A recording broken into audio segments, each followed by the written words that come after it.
kind of a business story was being played out in a New York courtroom today, a business that you could call Mafia, Inc. 4 of those 5 reputed Mafia godfathers were arraigned. Bob Jamieson reports tonight that their business is our business. Led by the reputed boss of all bosses, Paul Castellano, head of the Gambino family, 4 of New York's 5 godfathers appeared in federal court to face a wide range of racketeering charges. The other boss was in the hospital. The rest pleaded not guilty to a 15-count federal indictment that charges they authorized 4 murders and extorted more than $1 million from the New York concrete industry. Law enforcement officials say the godfathers not only control the mob in New York, but have a hold on organized crime throughout America. And through their influence in 4 national unions, they touch every American consumer. You could almost regard it as a hidden tax, an organized crime hidden tax that is placed on items that evolve from businesses or industries where organized crime has significant influence. Giuliani and other officials say the tax is exacted every time you do business with a mob-influenced company or industry. On clothing that comes and goes through New York's garment district, officials say the mob takes its cut. In hotels or restaurants that employ members of the Hotel Employees and Restaurant Workers International Union, the mob takes its cut.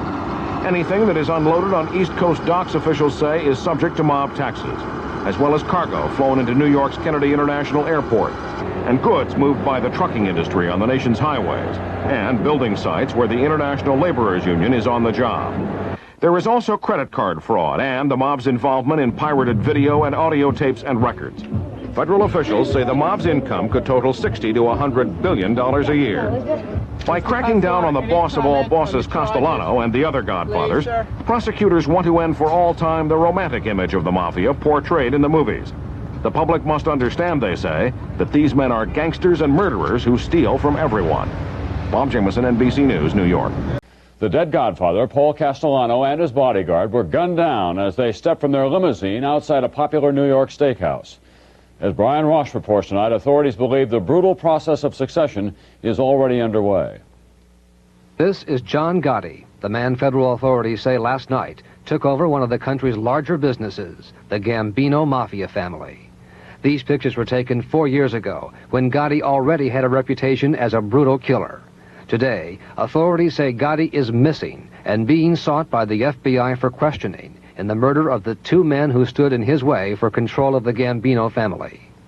The Mafia bosses murdered last night had the reputation of running their $100 million businesses with as little violence as possible.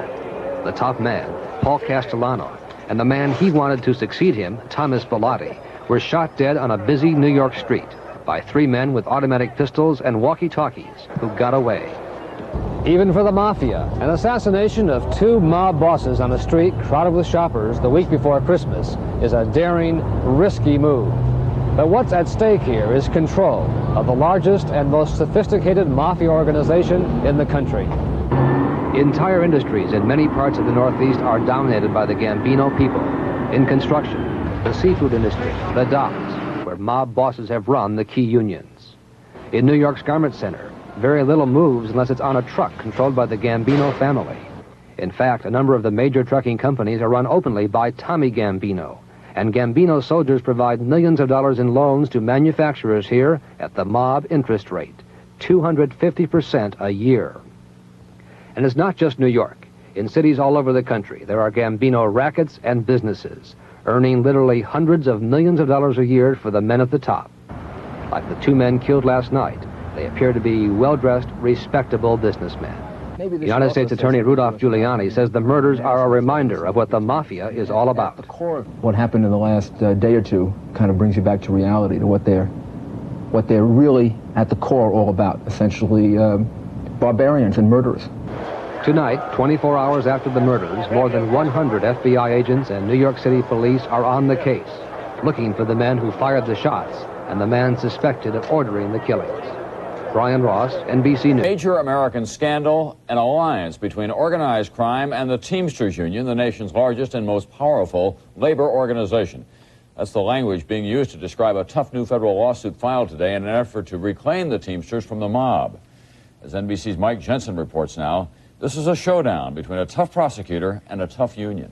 In response, the government suit was announced by U.S. Attorney Rudolph Giuliani. Organized crime has deprived union members of their rights through a pattern of racketeering that includes 20 murders, including at least 14 murders of dissidents, a number of shootings, bombings, beatings, a campaign of fear, bribes, extortion, and theft, and misuse of union funds. The suit names as defendants 26 alleged Mafia members, among them the nation's top organized crime bosses: Anthony Fat Tony Salerno, Anthony Tony Ducks Corallo, and Carmine Jr. Persico. Also named as defendants, the 18 highest officials of the Teamsters. All 18 board members have committed mail fraud, that 7 members have committed acts of racketeering that include embezzlement, receipt of illegal labor and benefit fund payoffs, and bribery, and that 12 board members have aided and abetted wire fraud in connection with the Mafia scheme to ensure the elections of the last 2 Teamster presidents. Teamster officials who flew into Montreal this week on union jets for their annual summer meeting denied any wrongdoing. History will record that the complaint against the International Brotherhood of Teamsters marks the lowest point to which the Republican administration has yet fallen in the attack on working men and women of America. But Ken Paff, who is a leader of the union's reform movement, welcomed the government's action. What we want is very simple: a government supervised free election. At a news conference in Washington, Attorney General Meese was asked about Teamster support of Ronald Reagan in the last 2 elections. Had this evidence or had this information been available at the time, that President Reagan, or then Governor Reagan, would obviously not have accepted that kind of support. Teamster President Jackie Presser, who supported President Reagan, is under indictment for racketeering and embezzlement. He has cancer and has given up day-to-day control of the Teamsters.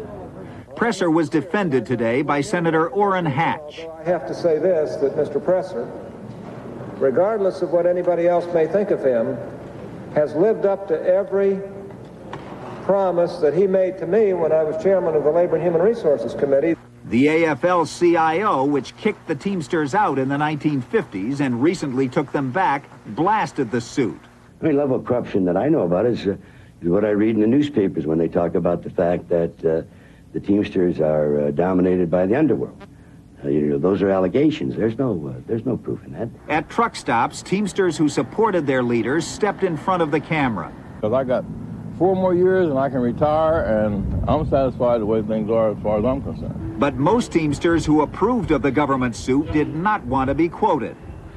The government says it has no intention of keeping control of the Teamsters, that it wants to kick out organized crime, then have free and fair elections of new Teamster officers. Mike Jensen, NBC News, New York. For all the troubles that it's had over the years, the Teamsters remain a formidable force. 1,700,000 members, truck drivers, waiters, clerks, warehousemen. 3 of its presidents have gone to jail, and all of them in recent years have been investigated extensively. The Mafia and the government's efforts to break it up. This is one big reason it matters. According to the best estimates, the mob does $100 billion worth of business each year. $100 billion, and none of it is taxed. The good news in this is that since 1980, the government says 1,200 mob figures have been prosecuted and convicted. Where does the battle stand today? Well, Ed Rabel has been looking into this, and he joins us now this evening from the Justice Department in Washington. Good evening, Ed. Good evening, Garrick. Garrick, an obituary for the Mafia is premature, but in much of America, where it once controlled governments and judges and labor unions and gripped entire businesses in its vice, the mob clearly is losing its hold. It's taken 10 years for us to essentially dismantle the upper echelon of the 25 La Cosa Nostra families. You ready for this next case? I'm always ready. Even reputed mob boss John Gotti is having a bad time. Gotti of the Gambino family, the most powerful in the country, eluded prison in the past. But he has been jailed without bail to stand trial for murder, racketeering, and conspiracy. I'm going to make him an offer he can't refuse. In movies romanticizing them, the traditional organized crime families are portrayed accurately, avoiding violence except to eliminate obstacles to their illicit businesses. The targets, corrupt cops or rival gangsters.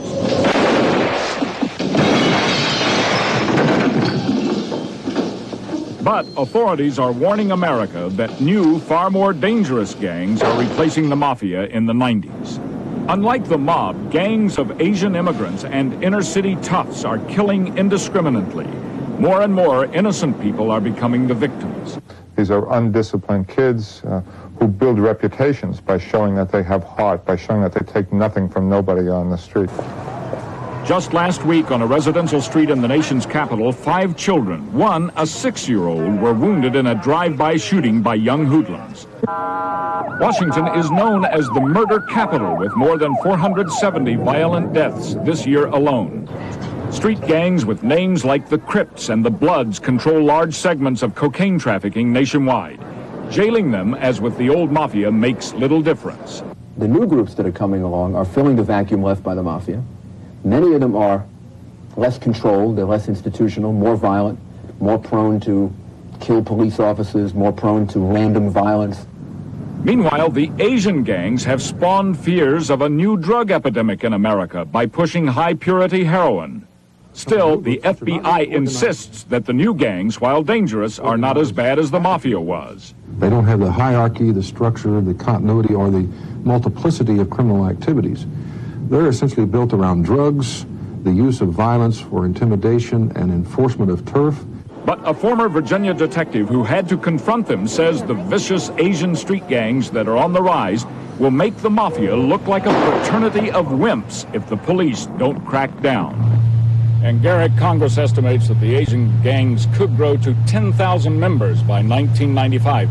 That's double the number the Italian Mafia had at its peak. You add to that the inner-city gangs and the other immigrant mobs that are on the rise, and you can see what the police agencies are up against in this decade. Well, Ed, the Mafia has been around for a long time in this country. Why is it losing so much power so quickly, so dramatically? Well, not to be simplistic, Garrick, but it's sort of like the son who takes over his father's successful business and then promptly runs it into the ground. The Mafia leadership today certainly isn't as competent as its predecessors. But the other big thing was something called the Racketeer Influence and Corrupts Organization Act, or RICO for short, which was enormously helpful to the government in developing cases against the Mafia leadership. As you just showed us, there are new gangs, new young toughs moving in. Why are so many of them coming from Asia to the United States? Well, the government says because the British are going to turn Hong Kong over to the Chinese in 1997, many of the 100,000 members of the vicious Chinese triads are fleeing to America, swelling the ranks already here. So it's a big problem, and it's getting bigger. Always the land of opportunity. Ed Rabel, thank you very much.